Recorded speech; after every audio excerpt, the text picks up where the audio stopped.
Assalamualaikum warahmatullahi wabarakatuh. Bismillahirrahmanirrahim. Alhamdulillahi rabbil alamin.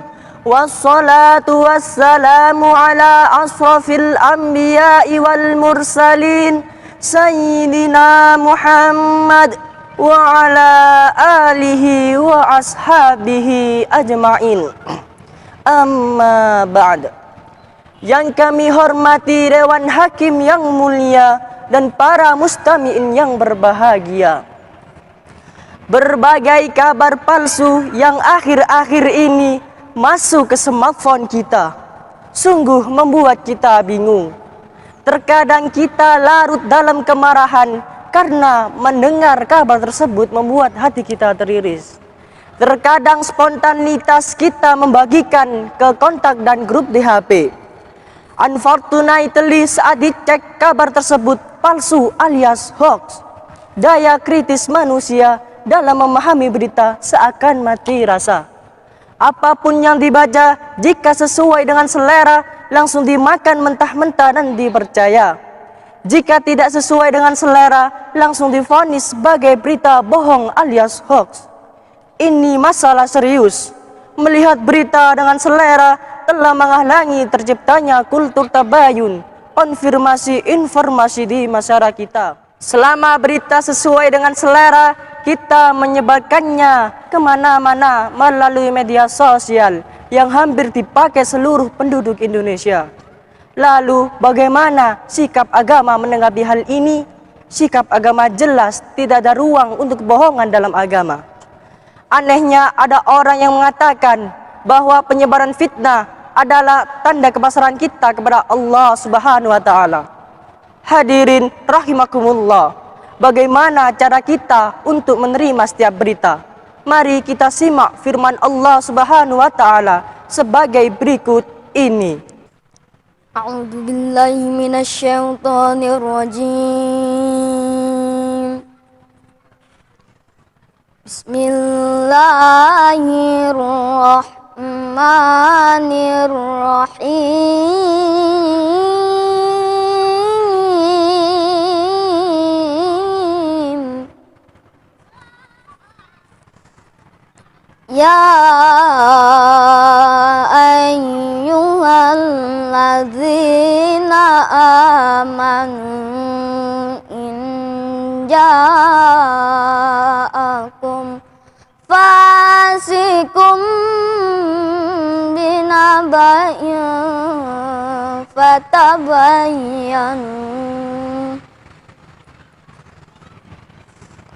fatabayyanu an tusibu qauman bijahalatin fatusbihu ala ma fa'altum nazimin. Aku berlindung kepada Allah dari godaan syaitan yang terkutuk dengan menyebut asmamu, ya Allah, yang maha pengasih, maha penyayang.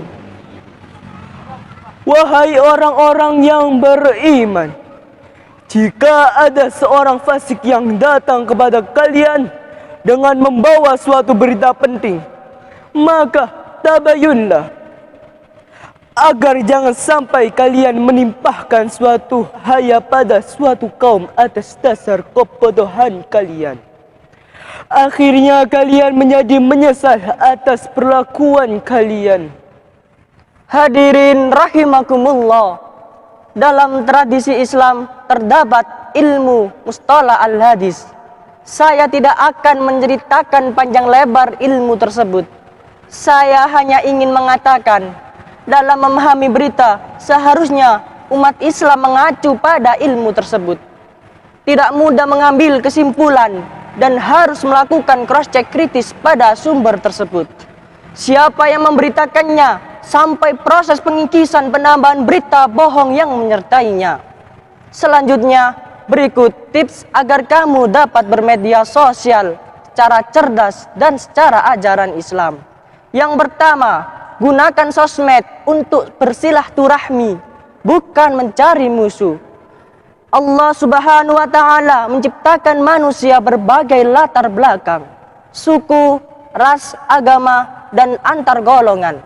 Sebagaimana firman-Nya di surah Al-Hujurat ayat ke-13 sebagai berikut ini. Ya ayyuhan nasu inna khalaqnakum min dzakarin wa untha. Inna khalaqnakum min dzakarin wa untha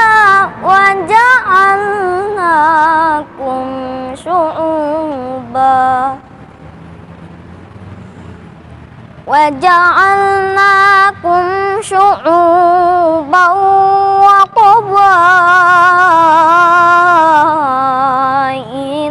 lita'arafu. Inna akramakum indallahi atqakum. Innallaha alimun khabir. Wahai manusia, sesungguhnya kami menciptakan kamu dari seorang laki-laki dan dari seorang perempuan, dan menjadikan kamu berbangsa-bangsa dan bersuku-suku, supaya kamu saling kenal mengenal. Sesungguhnya orang yang paling mulia di antara kamu di sisi Allah ialah orang yang paling takwa di antara kamu. Sesungguhnya Allah Maha Mengetahui lagi Maha Mengenal. Hadirin rahimakumullah, ketika alat komunikasi tidak secanggih masa kini, orang-orang menggunakan surat untuk bersilaturahmi. Perkawanan model seperti itu disebut sebagai sahabat pena. Walau jarang dan tidak pernah berjumpa, persahabatan model seperti ini bisa membuat mereka seakan-akan menjadi keluarga. Contohnya adalah Kartini dan para sahabatnya. Semestinya di era media sosial seperti ini, persahabatan dan kekeluargaan lebih mudah terjalin. Silaturahmi adalah ajaran agama Islam yang semestinya harus diamalkan. Sebagaimana sabda Rasulullah, barang siapa yang ingin diluaskan rizkinya dan ingin dipanjangkan umurnya, maka bersilaturahmilah. Hadis riwayat Bukhari. Yang kedua, mengecek kebenaran informasi yang didapat. Tidak jarang kabar simpang siur masuk ke HP kita.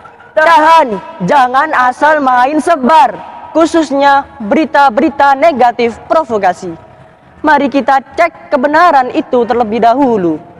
Yang ketiga, sampaikan kebenaran walau satu ayat. Rasulullah SAW bersabda, sampaikan kebenaran walau satu ayat. Hal ini mempertimbangkan beberapa hal tentunya, setelah melakukan proses cek and recheck terlebih dahulu.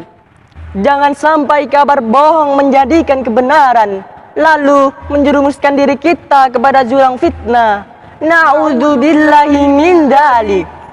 Jika suatu informasi sudah benar, maka sampaikanlah agar membawa manfaat.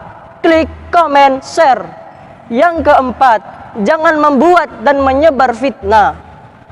Dalam Al-Quran, Allah Subhanahu wa Ta'ala berfirman bahwa fitnah lebih kejam daripada pembunuhan.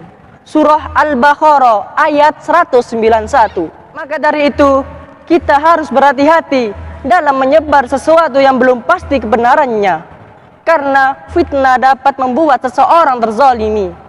Rasulullah SAW bersabda, hendaklah kamu waspada terhadap doa orang dizalimi. Sesungguhnya doa itu akan naik ke langit amat pantas, seumpama api marak ke udara.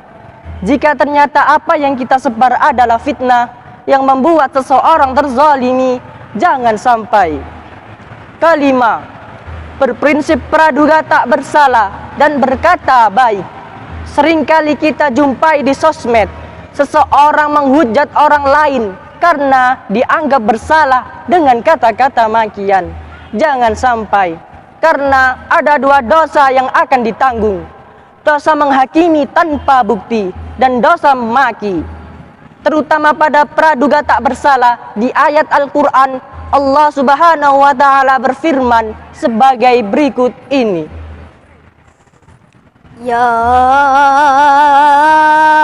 ayyuhalladzina amanu jtanibu katsiran minaz zanni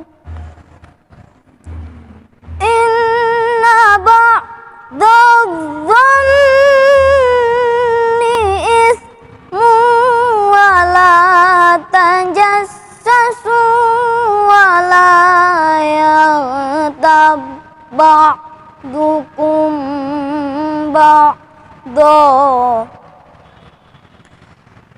ayuhibbu ahadukum an ya'kula lahma akhihi maitan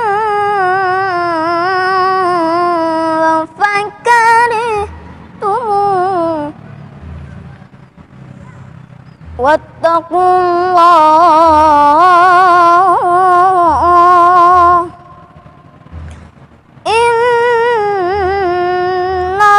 innallaha tawwabur rahim